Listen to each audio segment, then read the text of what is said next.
Venite a venire anche proprio nei paesetti. Ne abbiamo Grazie, siamo arrivati anche qua. Sul sito abbiamo anche le proposte per gli ambulanti. Presidente, in bocca al lupo!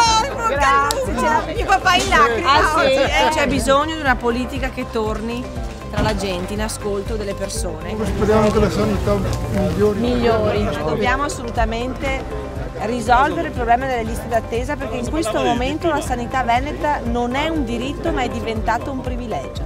Sono l'unica che ha visitato tutti sti comuni e adesso li finisco.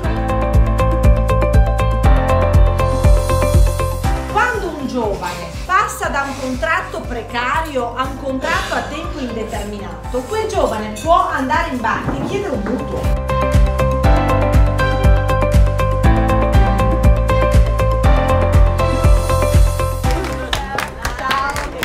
Mettono dei posti chiusi perché alla fine del mese la regione chiede il tempo d'attesa, allora l'ultimo giorno aprono questi posti in modo tale che se viene controllato c'è ancora del posto, però effettivamente è stato aperto il giorno prima. Questa è la tecnica che si usa da anni. Una foto? Oh, me vedo migua.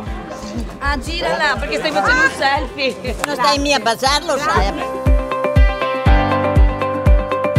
Sono stato anch'io in passato, come penso molti di voi veneti, che hanno votato per Berlusconi, hanno votato per la Lega, però vedo che al di là di tante chiacchiere non ha fatto niente. La determinazione che ho è quella di conquistarmi lo spazio in nome di un'intera generazione che vuole di più, che merita di più. Dai, è anche simpatico, si presenta bene, ma cosa ha fatto? Quello che ha fatto Renzi in poco più di un anno, gli altri non l'ha fatto in 20 anni prima. Invece noi sfidiamo l'impossibile e si sfida l'impossibile per vincere e per cambiare.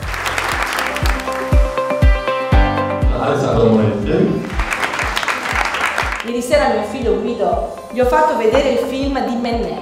Per arrivare bisogna far fatica, devi essere capace di rialzarti, di ritrovare la motivazione e di andare avanti. Ecco, questo è il messaggio che io voglio dare e sto dando a tutti i cittadini veneti.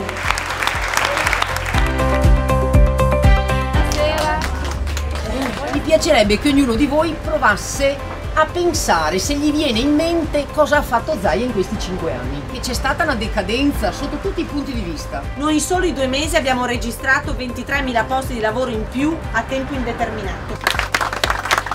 Sono tante le competenze che ha la regione, la sanità, il trasporto pubblico locale, le infrastrutture, la scuola, la formazione, e per quanto vorrò fare io, questo pacchetto di competenze aumenterà.